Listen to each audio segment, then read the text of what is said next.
اور حضرت عثمان رضی اللہ عنہ نے ناپسند فرمایا کہ نمازی کے سامنے منہ کر کے بیٹھے۔ امام بخاری نے فرمایا کہ یہ کراہیت جب ہے کہ نمازی کا دل ادھر لگ جائے۔ اگر دل نہ لگے تو زید بن ثابت رضی اللہ عنہ نے کہا کہ مجھے اس کی پرواہ نہیں، اس لیے کہ مرد کی نماز کو مرد نہیں توڑتا۔ ان کے سامنے ذکر ہوا کہ نماز کو کیا چیزیں توڑ دیتی ہیں۔ لوگوں نے کہا کہ کتا، گدھا اور عورت بھی نماز کو توڑ دیتی ہے جب سامنے آ جائے۔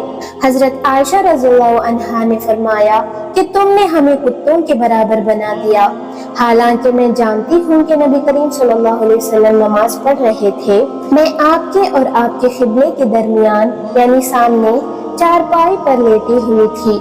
مجھے ضرورت پیش آتی تھی اور یہ بھی اچھا نہیں معلوم ہوتا تھا کہ خود کو آپ کے سامنے کر دوں، اس لیے میں آہستہ سے نکل آتی تھی۔